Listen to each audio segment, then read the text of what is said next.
Welcome back sa ating channel. Nagbabalik naman po ang iyong lingkod, and for today's video po ay tatalakayan po natin kung paano nga ba na-restore yung aking PayPal account.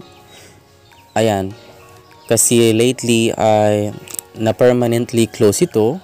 Ayan, so kumbaga parang na-ban siya. Na sabi daw hindi ko na daw siya pwede gamitin for transaction. So ipapakita ko sa inyo guys kung ano yung ginawa ko para ma-resolve po yung issue na to at ma-restore po ang inyong mga PayPal account. Okay, so pupuntahan ko guys ang aking PayPal account. Ayan. So here is my PayPal account. Ayan. So lately guys, mayroon ditong pula sa taas, parang may note siya na nagkaroon ng limit po yung aking PayPal account. May note siya dyan. Tapos eventually na permanent close siya. So ayan, so parang hindi ko na siya pwedeng gamitin for transaction at hindi na ako pwedeng maka-receive ng money sa other PayPal account at sa iba pang online transaction. So ganoon po yung nakalagay doon. Tapos ayan, akala ko nga wala ng pag-asa to. So yung ginawa ko, nag-message po ako sa customer service ni PayPal. Ayan. So para guys makapag-message tayo doon para ma-resolve po itong issue ito, click nyo po itong profile nyo sa taas. So yung ginamit ko guys is PayPal application. So ayan, click nyo po itong profile nyo sa taas. Ayan. Tapos may makikita po kayo ditong message center. Ayan, yung message center na to, i-click natin yan or i-open natin para makapag-ask tayo ng help. Ayan, so ipapakita ko na lang guys dito yung conversation namin ni PayPal. Ayan, ng customer service. So as you can see guys, ito nag-message ako dito. Ayan, so click ko ito guys na ano namin. So sabi dito guys, ayan, I review this for you and I see that PayPal had made a strong and tough decision to permanently limit your account, which means that you can no longer use this PayPal account for your transactions. I am extremely saddened to see how you feel about the situation. I really wish to have the ability to go beyond our policies and help you out with this, but we have to abide our policy and the guidelines as they are same for everyone. So I apologize for the inconvenience caused to you. However, I'm trying to be as transparent as I can with you. So guys, ito nag-message ulit ako kahit na sinabi nila na wala na akong pag-asa.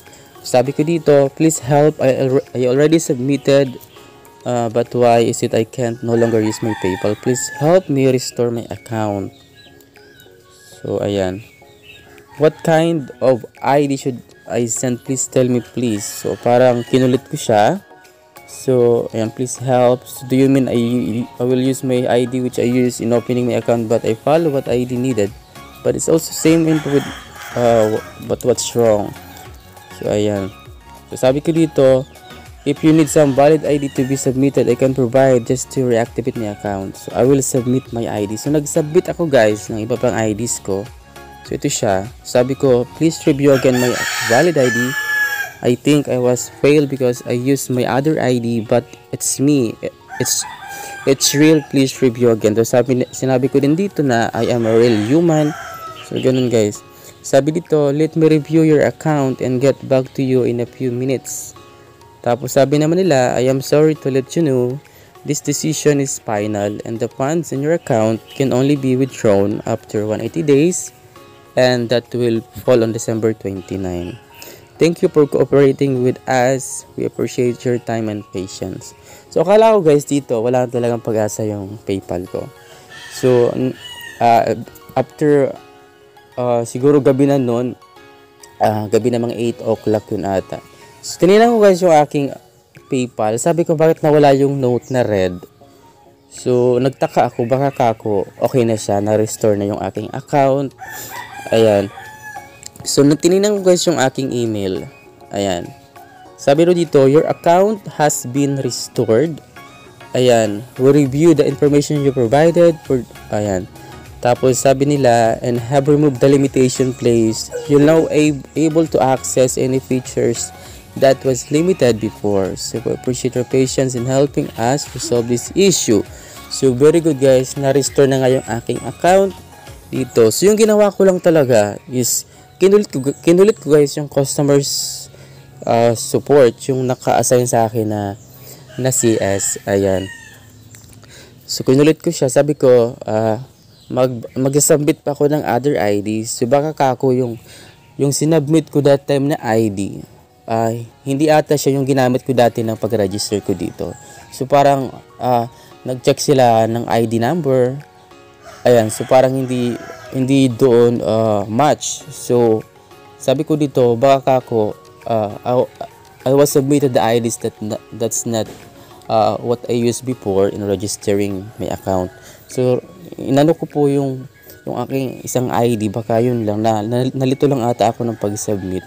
So akala ko kasi kahit anong ID pwede. So yung pala kung ano yung ID dati yung ginamit ng pag-register no, kung sakaling magpa-submit siya ng ID, kasi minsan parang mayroon ditong kailangan mong i-provide para ma-open mo po yung PayPal nyo. So ayun, nag-submit ako ng IDs na yon, baka ako yun na yung sagot doon. So kinulit ko pa rin yung CS at nag-review sila ng aking account. At yun nga, napatunayan nila na hindi ako fake. So kumbaga real human ako. Ayan, kasi sabi ko kanina, that time, I am a real human. So I am not fake. So parang kinulit ko siya. So parang nalaman nila na baka totoo naman talaga itong yung sinasabi niya. So nag-submit lang ako ng ID tapos okay na yon. So nag-review sila and then eventually mga gabi na yon na-receive ko guys yung email ni PayPal. So ito nga yung conversation namin dito, ang haba niya. Kasi nga nag-worry ako that time. Ayan. So fortunately guys, I was lucky kasi na-restore na guys yung aking PayPal account. And as of now, ayan. So as of now, ayan, pwede ko na rin siyang magamit ulit sa transaction. So very important kasi guys yung PayPal para sa ating international transaction. Lalo kung US dollar po yung currency o iba pang mga currency na nare-receive natin. So that's very important. So ganun lang guys ang gawin nyo. So kung halimbawa permanently kayo limit, ayan na kayo.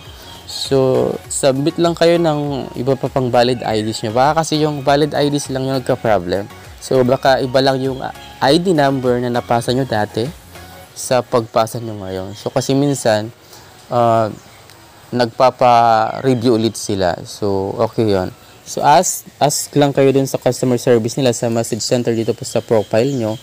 Ayan, meron dito sa taas, click the profile and then message po kayo dun sa customer service. Ayan, madali lang naman yung guys. At least eto na-restore na guys yung aking account at napaka-happy ako dito.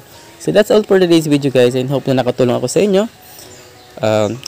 Please subscribe and also hit the notification bell button para ma-update pa tayo sa mga next pa nating tutorials. Thank you.